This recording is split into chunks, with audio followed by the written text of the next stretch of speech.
Market లో invest చేసి మీ డబ్బులు డబుల్ చేసుకోవాలనుకుంటున్నారా? విజయవాడలో జరిగే సుందరరామిరెడ్డి గారి లైవ్ సెమినార్ కి అటెండ్ అవ్వండి.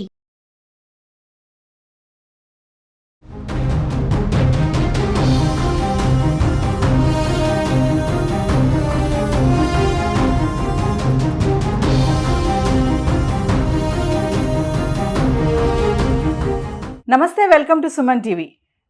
డొనాల్డ్ ట్రంప్ 2.0 షురూ అయిపోయింది.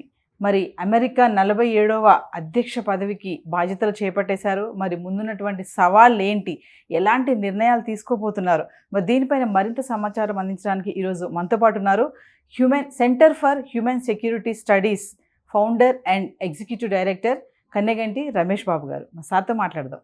నమస్తే సార్. నమస్తే నవీన్ గారు. బర్త్ రైట్ సిటిజన్షిప్ కూడా బ్యానే కదా sir?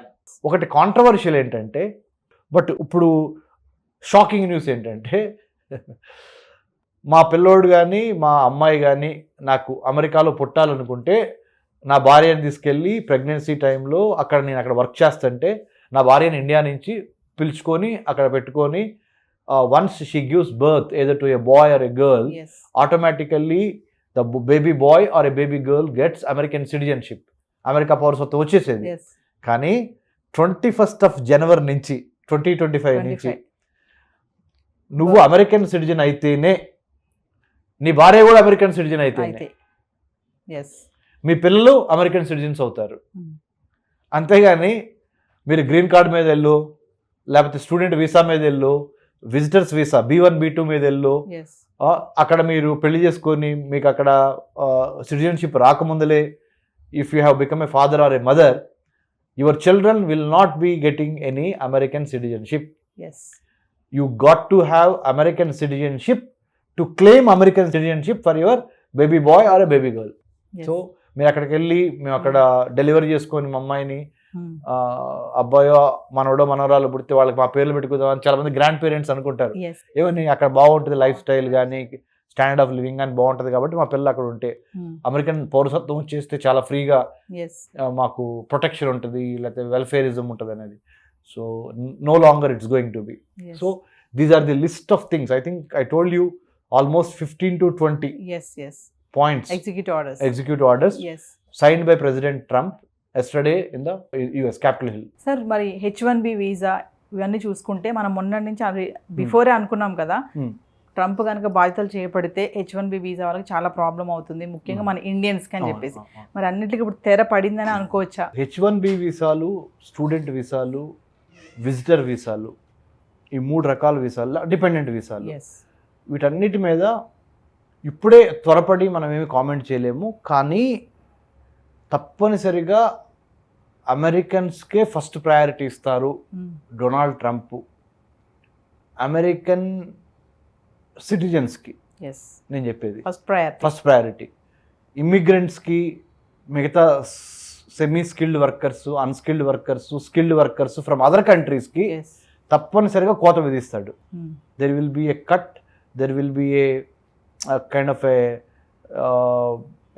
sort of to say ఒక కొన్ని కండిషన్స్ అయితే డెఫినెట్గా పెడతాడు. It's not going to be easy. But at the same time ఇండియాకి కొద్దిగా బ్రేతర్ ఉంటుంది. అంటే India will not be treated on par with other countries when it comes to H1B visas, because India is known for its science, technology, engineering, mathematics abilities, skills. America needs Indian quality human resources to run their economy also.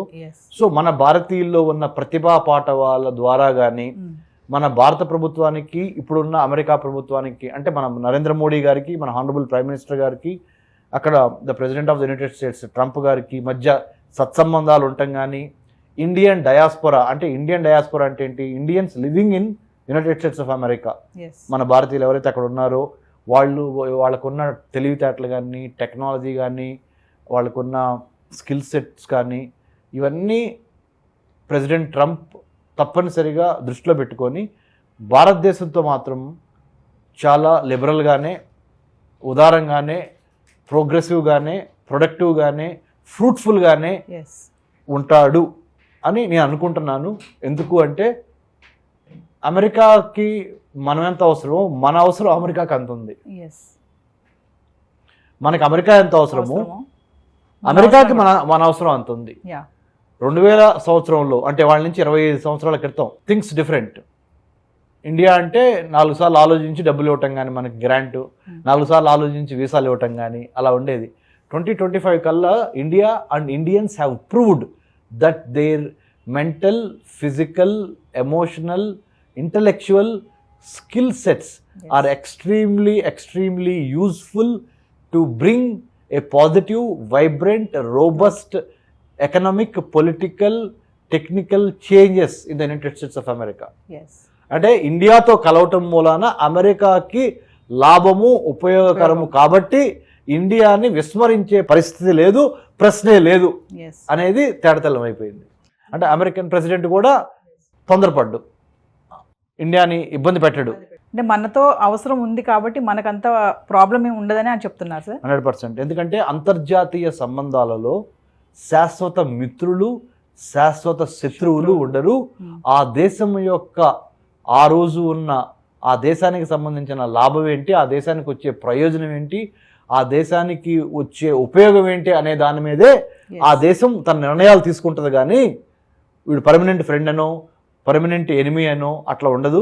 Yes అంటే there are no permanent friends and permanent enemies in international relations in that particular, given the particular time, as context and text, whichever is feasible and possible, that only will be done. So going by that also, India is on the upswing. United States of America would like to work with India as to contain China, to stop China, to control China. చైనాకు సంబంధించిన enlargement, entrapment, ఎన్సర్కిల్మెంట్ అంటే China భారతదేశం చుట్టూ ఇబ్బందికరమైన పరిస్థితులను నెలకొల్పుతుంది. అటు Sri Lanka, Bhutan, Yes. Nepal, Myanmar, Pakistan, Afghanistan, Bangladesh అన్నిట్లో China తన చాలా స్మార్ట్గా అంటే ఓవర్ స్మార్ట్గా ఎస్ ఏం చేస్తుందంటే భారతదేశాన్ని ఇబ్బంది పట్టే పరిస్థితులు చేస్తుంది. ఆ గేమ్ భారతదేశానికి అర్థమయ్యి మనం కూడా చాలా జాగ్రత్తగా చైనాకి ఎట్లా చెక్ పెట్టాలనేది మనం ఆలోచించి మనం కూడా అమెరికాతో, ఆస్ట్రేలియాతో, జపాన్, ఎస్ క్వాడ్ కంట్రీస్ అంటారు 4 countries, United states of America, Japan, Australia, India, quad countries అంటారు. అంటే క్వాడ్ అంటే ఈ చిత్రస్రం లాగా ఎస్ ఇండియన్ ఓషన్, పసిఫిక్ ఓషన్ని కాపాడుకోవటం కోసం చైనా యొక్క ఆధిపత్యం ఈ Indian ocean, Pacific ocean, Hindu మహాసముద్రంలో, పసిఫిక్ మహాసముద్రంలో చైనా ఆధిపత్యం లేకుండా చైనా యొక్క సామ్రాజ్యవాద విస్తరణ ఈ 2 సముద్రాల మధ్య జరగకుండా అమెరికా, ఆస్ట్రేలియా, జపాన్, ఇండియా కలిసి క్వాడ్గా ఏర్పడి ఎస్ కలిసి పనిచేస్తున్నాయి. కాబట్టి ఇండియాకి ట్రంప్ హయాంలో, అమెరికన్ ప్రెసిడెంట్ ట్రంప్ హయాంలో ఇండియాకి పెద్దగా నష్టం జరగదు అని నేను అనుకుంటున్నాను. ఎస్ నేనైతే మటుకి మిలిటరీ పరంగా, వ్యూహాత్మకంగా, స్ట్రాటజిక్గా it's a win win situation for both India and United States. The only worry, మనం ఎక్కడ వర్రీ అవ్వాలి అంటే ట్రంప్ కొంత unpredictable man, right? Yes I'm unpredictable అంటాడు కదా గేమ్ చేంజర్లో రామ్ చరణ్ అన్నట్టు. Yes this guy is also very unpredictable. ఏంటంటే హీ నెవర్ అంటే very temperamental also, but at the same time he knows what is wrong, what is right, and what to do, when to do. He's a smart guy also. Yes. He's a successful businessman also. For him, for America, there is no free lunch. అమెరికాలో ఉదారంగా ఫ్రీగా ఇచ్చేది ఏమి ఉండదు, దేనైనా డబ్బులతో కొనాల్సిందే. So America is a very big capitalistic country. So కాబట్టి వాళ్ళ యొక్క మైండ్ సెట్ని అర్థం చేసుకుని, అమెరికన్ మైండ్ సెట్ని మనం కూడా అదే విధంగా వాళ్ళతో వ్యవహరించి చాలా జాగ్రత్తగా ముందరికి వెళ్తామే అనే స్ట్రాటజీలో మనం ఉండాలి. సార్ ఒక్క విషయం చెప్పండి ఫైనల్గా. అంటే మామూలుగా ప్రతి ఒక్కరు కూడా అమెరికా వెళ్ళిపోవాలి అనేసి ఏదో డబ్బులు పెట్టుకుని, లోన్ పెట్టుకుని, ఈఎంఐ పెట్టుకుని, అప్పు చేసి వెళ్తూ ఉంటారు. అంటే ఇప్పుడు ఉన్న పరిస్థితుల్లో టాలెంట్స్ ఉండి వెళ్తేనే అక్కడ సస్టైన్ అవుతారు అంటే ఏం సర్వైవ్ అవుతారు. అవును, ఎస్ అవునండి, మంచి ప్రశ్నే సార్ నవీన్ గారు. వెరీ 2 సెంటెన్సెస్లో చెప్తా. అమెరికా వెళ్తానికి జిఆర్ఈ, టోఫెల్ రాసి వెళ్తాం ఒక మార్గం. ఇంకొక మార్గం ఏంటి, అమెరికాలో యూనివర్సిటీస్లో, కాలేజెస్లో సీటు కొనుక్కొని వెళ్తాం రెండో మార్గం. ఎస్ ఈ 2 మార్గాలు కాకుండా 3వ మార్గం ఉంది, అది చాలామందికి తెలియదు.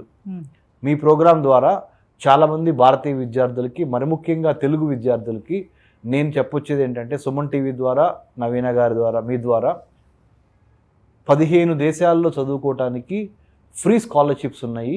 Government of India, ministry of human resource development, మానవ వనరుల అభివృద్ధి మంత్రిత్వ శాఖ ఢిల్లీలో ఉంటుంది. ఓకే. అంటే మన యూజీసీకి, యూనివర్సిటీ గ్రాంట్స్ కమిషన్ కన్నా పైన ఈ మినిస్ట్రీ పనిచేస్తుంది. అన్ని ఎడ్యుకేషనల్ ఇన్స్టిట్యూషన్స్ ఎంహెచ్ఆర్డి పరిధిలో పనిచేయాల్సిందే. Ministry of human resource development వాళ్ళు 15 దేశాలతో మెమరాండం ఆఫ్ అండర్స్టాండింగ్, పరస్పర అవగాహన ఒప్పందాలు చేసుకున్నారు. దేనికి? భారతీయ విద్యార్థులు ఆ దేశాల్లోకి వెళ్ళి చదువుకోవచ్చు. 3 దశల్లో పరీక్షలు ఉంటాయి. There will be 3 stages where Indian students can avail scholarships abroad in 15 countries. By clearing those 3 steps, you can get scholarships for the free of cost. Yes.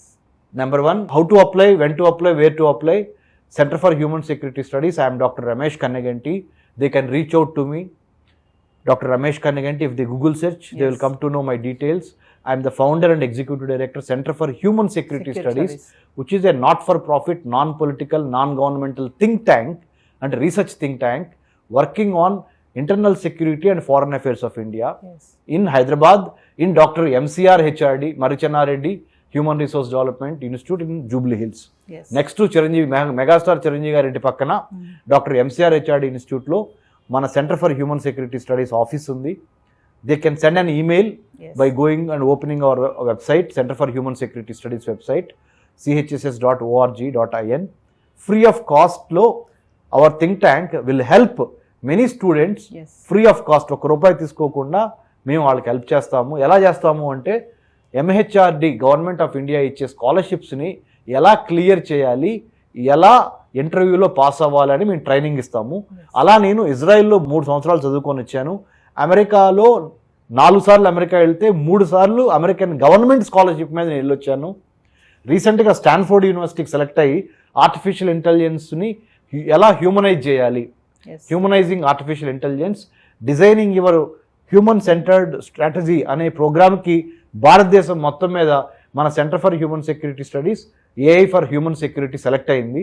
దాన్ని రిప్రజెంట్ చేస్తే నేను మన స్టాన్ఫోర్డ్ యూనివర్సిటీ కూడా వెళ్ళొచ్చాను. అంటే మా నాన్నగారు ఒక వ్యవసాయ కూలీ, నేను ఇంటర్మీడియట్ తప్పాను, degree distinction Tenali VSR NVR కాలేజీలో చదువుకొని MA political science Hyderabad central యూనివర్సిటీలో ఫస్ట్ కొట్టి క్రికెట్ ఆడతా, క్రికెట్ కెప్టెన్ అయ్యి sports do not build character, they reveal your character అని నిరూపిస్తా. అక్కడి నుంచి MPhil in American studies Delhi Jawaharlal Nehru university జైన్లో చదివి పిహెచ్డి ఇన్ అమెరికన్ స్టడీస్ అక్కడ చేసి, అక్కడి నుంచి ఇజ్రాయెల్లో పోస్ట్ డాక్టరేట్ చేసి, అక్కడి నుంచి అమెరికాలో 10 అమెరికన్ యూనివర్సిటీస్కి international visitor leadership programme IVLP ఫెలోగా ఎంతోమంది భారతదేశం నుంచి పెద్ద పెద్ద వాళ్ళు సెలెక్ట్ అయ్యారు. చిన్న ఉదాహరణ, ఫార్మర్ ప్రైమ్ మినిస్టర్లు, former industrial ministers, former education ministers చాలామంది IVLPకి అమెరికన్ గవర్నమెంట్ సెలెక్ట్ చేసింది. అందులో భాగంగా నేను IVLPని సెలెక్ట్ అయ్యి అమెరికన్ స్టడీస్ కరికులం ఇండియన్ యూనివర్సిటీస్లో ఎట్లా డెవలప్ చేయాలి అనే ప్రోగ్రామ్ మీద I was the recipient of US State Department International Visitor Leadership Program Fellow in the year 2011. I had been 2012. I was at University of Utah. 2015 I was in University of Maryland, College Park. 2023 I was at Atlanta, Georgia Tech. 2024 October I was at Stanford University. Yes, it's a long journey. Dad is an agricultural laborer. మా నాన్నగారు ఒక వ్యవసాయ కూలీ, మా father Tenali Kanneganti Gopichand, మా ముత్తాత గారు మా great grand father Kanneganti Hanumanthu, shot by the British వారి కాల్పులకు గురై మరణించారు. మా ముత్తాత కన్నెగంటి హనుమంతు గారు. ఆయన ముదిమనవుడుగా as a great grand son I take pride and I take lot of pride in declaring to the entire world, if you have a very good education background, మంచి విద్య ఉండి, మంచి సరస్వతి ఉండి, మంచి యాటిట్యూడ్, మంచి బిహేవియర్ ఉంటే, నాలెడ్జ్ స్కిల్తో పాటు attitude, KSA knowledge skill attitude అనే మీ పర్సనాలిటీలో ఉంటే, మీ ఇంటెంట్, మీ కంటెంట్, మీ క్యారెక్టర్ కరెక్ట్గా ఉంటే, if you have the will and the skill, then you can go for the kill.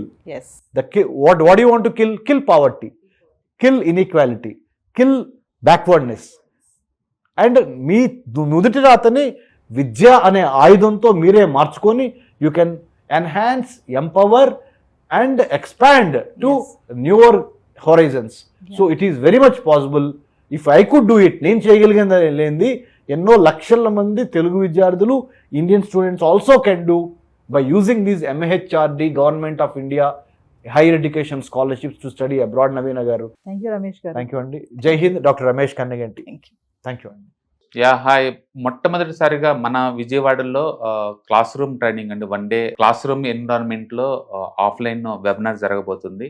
And interest ఉన్న పార్టిసిపెంట్స్ ఈ కింద స్కూల్ అవుతున్న నెంబర్కి రింగ్ చేసుకొని సీట్ బుక్ చేసుకోండి. దీంట్లో ETFs, index funds and mutual funds మీద completely and hand holding experience మీకు ప్రొవైడ్ చేయబడుతుంది. దీని ద్వారా ఏంటంటే మనం ఎసెట్స్ని స్టాక్ మార్కెట్లో ఎలా మేనేజ్ చేసుకోవాలి, ఎలా గ్రో చేసుకోవాలి, ఎలా ప్రొడక్ట్ చేసుకోవాలో అంటే ప్రాక్టికల్గా నేర్చుకుంటారు. అండ్ మీ ఇప్పటి వరకు మనం ఆన్లైన్లోనే మీరు అటెండ్ అవుతున్నారు. ఇక నుంచి మీరు మన విజయవాడ సిటీలోనే అండ్ లైవ్లో క్లాస్ రూమ్ ఎన్విరాన్మెంట్లో నేర్చుకునే ఛాన్స్ దొరుకుతుంది. కాబట్టి ఇంట్రెస్ట్ ఉన్న పార్టిసిపెంట్స్ కింద స్క్రోల్ అవుతున్న నెంబర్కి పింగ్ చేసి సీటు రిజర్వ్ చేసుకోండి. Thank you.